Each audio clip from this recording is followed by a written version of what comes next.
காங்கிரஸ் வேட்பாளர் பட்டியல் தற்போது வெளியாகி இருக்கக்கூடிய நிலையில போட்டியிடக்கூடிய 27 தொகுதிகளில் 28 தொகுதிகளில் 27 தொகுதிகளுக்கான வேட்பாளர்கள் அறிவிக்கப்பட்டிருக்காங்க. இதுல 2 பெண் முகங்களுக்கு வேட்பாளர்களாக போட்டியிட வாய்ப்பு வழங்கப்பட்டிருக்கு. அதுல சிங்காநல்லூர் தொகுதியில ஸ்ரீநிதி என்பவருக்கு வாய்ப்பு வழங்கப்பட்டிருக்கு. அதே போல ஏற்கனவே சட்டமன்ற உறுப்பினராக இருக்கக்கூடிய தாரகை கட்பட்டுக்கு இந்த முறை கொலைச்சல் தொகுதியில வாய்ப்பு வழங்கப்பட்டிருக்கு.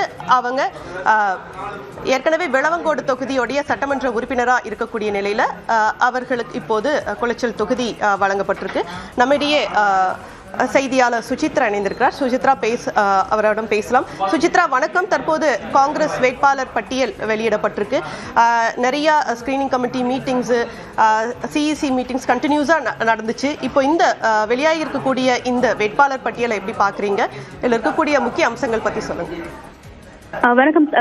குறிப்பா இந்த வேட்பாளர் பட்டியல் கடந்த 2 வார ஆலோசனைக்கு பிறகு தற்பொழுது அதிகாரப்பூர்வ வேட்பாளர் பட்டியலை தற்பொழுது காங்கிரசுடைய தலைமையானது வெளியிட்டிருக்கிறது. இருப்பினும் 27 தொகுதிகளுக்கான வேட்பாளர்கள் பட்டியல் மட்டும்தான் இன்றைய அந்த ஒரு பட்டியலில் இடம்பெற்ற மேலூர் தொகுதியுடைய வேட்பாளருடைய அதிகாரப்பூர்வ அறிவிப்பை இன்னும் காங்கிரஸ் ஆனது வெளியிடப்படவில்லை. குறிப்பாக ஒரு தரப்பில் அதாவது ஸ்கிரீனிங் கமிட்டியினுடைய ஆலோசனையின் பொழுது ஒரு தரப்பு எம்பிக்கள் மற்றும் உறுப்பினர்கள் மேலூர் தொகுதியை மாற்றி சிவகங்கையை பெற வேண்டும் அப்படின்ற ஒரு கோரிக்கையை ஸ்கிரீனிங் கமிட்டி மற்றும் கடந்த வாரம் நடைபெற்ற தேர்தல் மையக்குழு கூட்டத்தின் பொழுதும் அவர்கள் முன்வைத்திருந்தார்கள். நேற்று நடைபெற்ற காங்கிரசுடைய தேர்தல் மையக்குழு கூட்டத்தின் பொழுது மேலூர் தொகுதியை மாற்ற வேண்டும், காங்கிரசுக்கு முழுமையான ஒரு வெற்றி வாய்ப்பை அந்த தொகுதியானது பெற்றுத்தர இயலாது என்ற ஒரு தரப்பிலான ஒரு கோரிக்கையும், மறுபுறம் வேட்பாளராக அந்த மேலூர் தொகுதியில் யாரை நிறுத்துவது அப்படின்ற ஒரு இடையே கடுமையான ஒரு பிரச்சனை என்பது தேர்தல் மையக்குழு கூட்டத்திலும் ஸ்கிரீனிங் கமிட்டியினுடைய கூட்டத்திலும் காங்கிரஸ் நிர்வாகிகளிடையே ஏற்பட்டதாக கூறப்பட்டது. இந்த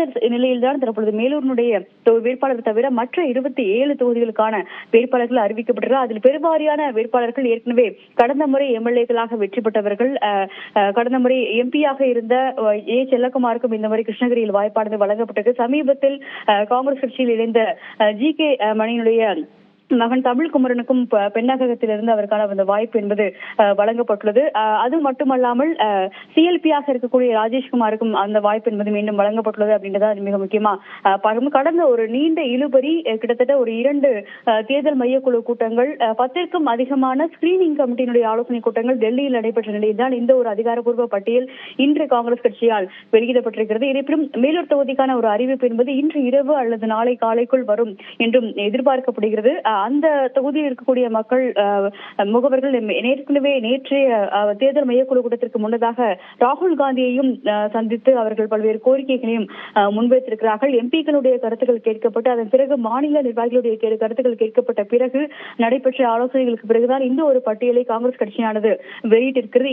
இருப்பினும் வேட்பாளர்கள் தேர்வில் கடந்த ஒரு நீண்ட இழுபறி என்பது இந்த முறை நீடித்தது என்ற ஒரு கருத்தையும் மிக முக்கியமாக இந்த நேரத்தில் பதிவு செய்ய வேண்டும். ஸ்கிரீனிங் கமிட்டியினுடைய தேர்வுகளை பொறுத்தளவில் சுமார் 10 கேண்டிடேட்டுகள் வரை ஒரு தொகுதிக்கான ஒரு பரிந்துரையாக மாநிலத்திலிருந்து எடுத்துக் கொள்ளப்பட்டு அதன் பிறகுதான் இந்த ஒரு இறுதிக்கட்ட ஒரு 3 பேர் கொண்ட பட்டியலை அவர்கள் தேர்வு செய்து அதிலிருந்து ஒரு வேட்பாளர்களை தற்போது அதிகாரப்பூர்வமாக அறிவித்திருக்கிறார்கள். பெருவாரியான ஒரு முன்னாள் தலைவர்களுக்கு அந்த வாய்ப்புகள் இருங்க.